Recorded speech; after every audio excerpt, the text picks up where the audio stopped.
So hello guys, आज हम chronic obstructive pulmonary disease जिसको सीओपीडी भी बोलते हैं उसके बारे में हम जानेंगे क्या होता है। तो सीओपीडी क्या होता है? क्रोनिक लंग डिजीज़ होता है जिसमें एयर फ्लो लिमिटेशन हो जाता है और जो फुल्ली रिवर्सिबल नहीं होता। ठीक है, इनमें क्रोनिक ब्रोंकाइटिस और एम्फाइसीमा जो है वो इंक्लूडेड रहता है। ठीक है, मतलब किसी को अगर कोई लंग डिसऑर्डर हुआ है, उसने लंबे टाइम से ट्रीटमेंट नहीं कराया है, तो उसके कारण किसी भी पर्सन को सीओपीडी हो सकता है। अब हम देखते हैं कि क्रोनिक ब्रोंकाइटिस क्या होता है। देखो, इसमें क्या होता है कि इसमें ट्रैकियोब्रोंकियल म्यूकस प्रोडक्शन बहुत ज़्यादा होता है, मतलब कि जो कफ बनता है, स्पूटम बनता है, वो बहुत ज़्यादा होता है ना। और उसके कारण जो पेशेंट है वो बहुत ज़्यादा खांसी करेगा और उसमें क्या है कि कफ बहुत ज़्यादा आएगा। ठीक है, ये मेनली 3 महीने से या साल भर तक होगा और 2 लगातार साल तक ऐसा भी हो सकता है, ये बोल सकते हैं। मतलब कि एक साल के जो 3 महीने रहेंगे उसमें ये एटलीस्ट तो ये सिम्टम्स दिखेंगे ही, और ये लगातार 2 साल दिख सकते हैं। तो आपका जो डायग्नोसिस है वो इसके तरफ बढ़ सकता है। ठीक है, एम्फाइसेमा क्या होता है? तो इसमें क्या होता है कि डिस्टेंशन होता है एयर स्पेसेस का, और इसमें जो एल्वुलर सेप्टा है उसका डिस्ट्रक्शन हो जाता है। ठीक है, मतलब कि इसमें क्या होता है, जो एक्सचेंज होता है, गैसियस एक्सचेंज रहता है जो एल्वुलाई और जो एटमॉस्फेयर के बीच जो CO2 O2 का जो होता है वो एक्सचेंज जो है वो इसमें दिक्कत हो जाता है उसमें। ठीक है, अब क्या है, एज ऑफ ऑनसेट ये सब जो है 6th डिकेड में होता है, ये 5th डिकेड में होता है। कफ जो होता है आफ्टर डिस्निया होता है और बिफोर डिस्निया होता है। डिस्निया का मतलब होता है डिफ़िकल्टी इन ब्रीदिंग। तो इसमें क्या होता है कि कफ का प्रोडक्शन जो है वो सांस में दिक्कत आने के बाद शुरू होता है और इसमें पहले शुरू होता है। ठीक है, मतलब कफ प्रोडक्शन पहले होगा, फिर डिस्निया होगा, ऐसा। उसके बाद है डिस्निया, इसमें सीवियर रहता है, बहुत ज़्यादा डिस्निया होगा प्रीडोमिनेंट एम्फाइसेमा में, और इसमें ब्रोंकाइटिस में माइल्ड होगा। ठीक है, क्योंकि उसमें एक्सचेंज जो है वो अफेक्ट हो रहा है। ठीक है, स्पूटम स्कैंटी और म्यूकॉइड रहेगा और इसमें कोपियस और प्यूरुलेंट रहेगा। ठीक है, ज़्यादा मात्रा में स्पूटम रहेगा एम्फाइसेमा में, और इसमें जो है थोड़ा कम मात्रा में रहेगा और थोड़ा सा बदबूदार, ऐसा बोल सकते हो आप। इन्फेक्शन लेस कॉमन है, इसमें कॉमन है। ठीक है, रेस्पिरेटरी इंसफिशिएंसी ऑफन टर्मिनल है और इसमें रिपीटेड अटैक्स होते हैं। अब क्या है, चेस्ट एक्सरे, क्योंकि कोई भी पेशेंट आपके पास आएगा अगर लंग्स वगैरह डिसऑर्डर लेके, तो आप तो उसको एक्सरे करवाओगे ही। तो हाइपर इन्फ्लेशन जो है वो दिखेगा और स्मॉल हार्ट होगा। देखना आप क्या होगा, जब एक्सरे देखते हो तो उसमें एक कार्डियक एंगल रहता है ना।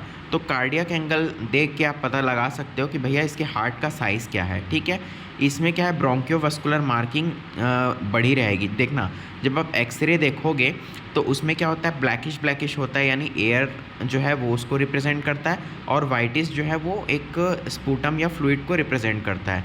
तो ब्रोंकोवास्कुलर मार्किंग अगर बड़ी है और हार्ट जो है इसमें बढ़ा रहता है। ठीक है, उसके बाद है पार्शियल ऑक्सीजन का प्रेशर और CO2 का प्रेशर 35 से 40 है, और इसमें 50 to 60 है, इसमें 65 से 75 है, और इसमें 45 to 60 है। ठीक है, पल्मोनरी हाइपरटेंशन इसमें माइल्ड रहेगा, इसमें मॉडरेट टू सीवियर रहेगा। ठीक है, कोर पल्मोनली ये प्री टर्मिनल स्टेज है और ये कॉमन स्टेज है। डिफ्यूजिंग कैपेसिटी डिक्रीज़ रहेगा और इसमें स्मॉल टू स्लाइट रिडक्शन होगा। अब क्या होता है, ब्लू ब्लॉटर और पिंक पफर में क्या डिफरेंस होता है? तो ये क्या होता है, प्रोग्रेसिव डिस्निया होता है पिंक पफर, और ये इंटरमिटेंट डिस्निया है। मतलब प्रोग्रेसिव डिस्निया मतलब कि जो बढ़ते जाएगा, और इंटरमिटेंट मतलब जो बीच बीच में कभी कभार आएगा। स्पूटम जो है स्कैंटी है और इसमें प्रोफ्यूज है, मतलब स्पूटम की मात्रा पिंक पफर में ज़्यादा होगी, इसमें कम होगी। पॉलीसाइथेमिया जो है वो अनकॉमन है, इसमें कॉमन है। एक्सरे में क्या है कि एटिनेटेड पेरिफेरल वेसल्स है और इसमें नॉर्मल पेरिफेरल वेसल्स है। ठीक है, तो इसमें जो वेसल्स हैं वो थोड़े उभरे उभरे टाइप के ऐसे दिख सकते हैं और इसमें नॉर्मल ही रहेंगे।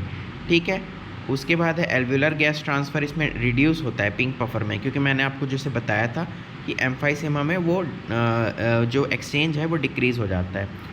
अब बात करते हैं एटियोलॉजी की। तो स्मोकिंग है ना, पर्स्ड लिप ब्रीदिंग, स्मोकिंग वगैरह जो पेशेंट ज़्यादा करता है ना उसको ये होता है।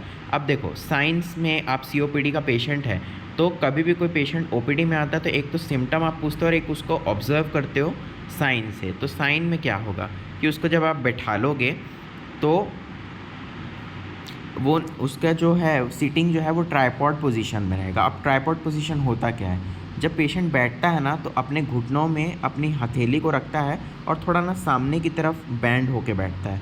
तो ये एक इम्पॉर्टेंट साइन है कि आप सीओपीडी का पेशेंट है, क्योंकि उसको सांस लेने में दिक्कत हो रही है तो वो थोड़ा सा अपने आप को डाउन करता है ताकि उसकी ब्रीदिंग जो है वो सही हो।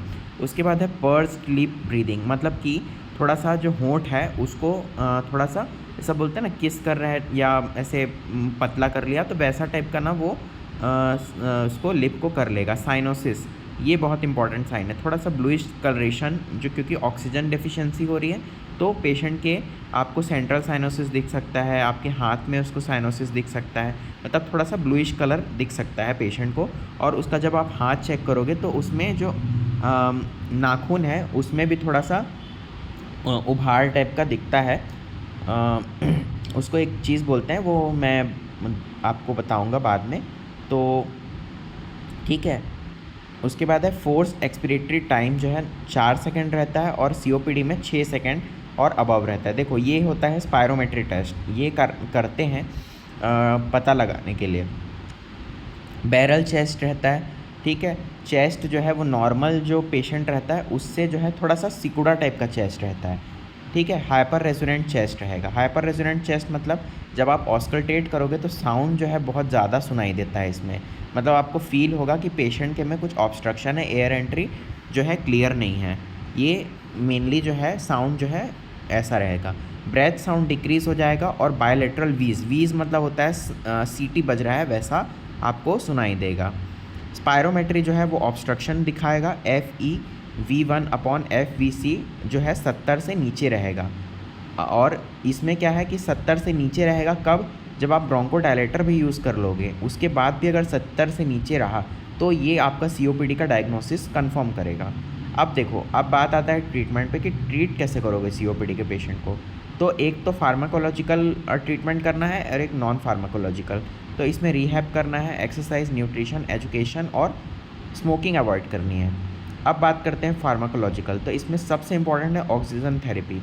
तो पहले तो आपको क्या है कि वहाँ पे आपको पहले तो एंटीबायोटिक्स यूज़ करना है, क्योंकि वहाँ पे ऑब्स्ट्रक्शन क्रिएट हो रहा है तो बहुत सारे बैक्टीरियल ग्रोथ वहाँ पे हो सकते हैं, क्योंकि एयर एंट्री जो है वहाँ डिक्रीज़ हो रही है। तो जहाँ एयर नहीं जा रहा है फ्रेश, वहाँ पे ब्लड सप्लाई भी जो है अफेक्ट होगा तो वहाँ पे बैक्टीरिया ग्रोथ हो सकता है। तो इंजेक्शन बेंजाइल पेनिसिलिन जो है 10 लाख यूनिट 6 आवरली इसको देना है 5 to 7 डेज़ तक, या फिर एम्पिसिलिन का इंजेक्शन देना है 500 mg 6 आवरली में 5 से 7 दिन तक। ये है पेनिसिलिन ग्रुप का एंटीबायोटिक, ठीक है। अब बात करते हैं ब्रोंकोडायलेटर्स की। तो इसमें क्या है कि जो इन्हेलर्स आते हैं उसको आपको यूज़ करना है। तो क्या क्या आता है, तो इसमें शॉर्ट एक्टिंग बीटा एगोनिस्ट सैल्ब्यूटामॉल है, ये ब्रोंकोडायलेटर होता है, ठीक है। इसको 3 बार लेना है और इसमें टेर्बिटालाइन जो है उसको भी 3 बार लेना है। लॉन्ग एक्टिंग बीटा एगोनिस्ट सैल्मेटरॉल, फॉर्मेटरॉल, ये 1 से 2 पफ्स लेना है 2 बार। और शॉर्ट एक्टिंग एंटीकोलिनर्जिक यह इप्रेट्रोपियम है 1 to 2 पफ्स 2 से 3 टाइम्स इसको लेना है। लॉन्ग एक्टिंग एंटीकोलिनर्जिक है तो टियोट्रोपियम जो है। तो आपको पेशेंट का कंडीशन देख के इन ड्रग्स को यूज़ करना है। एक मिनट, हाँ। जैसे कि अभी आगे हम देख रहे थे कि थियोफाइलिन जो है इसमें यूज़ करना है। इंजेक्शन एमिनोफाइलिन 250 mg 500 ml जो है डेक्सट्रोज में आप मिला के इसको दे सकते हो एक्यूट अटैक्स में 10 से 8 घंटे के इंटरवल में। उसके बाद थियोफाइलिन है, ये सब ब्रोंकोडायलेटर्स हैं, ठीक है। 100 से 300 mg का 3 टाइम्स दे सकते हो। इसके side effect tachycardia, nausea, arrhythmias और कन्वर्जन्स हैं, तो इसको आपको ध्यान में रखना है।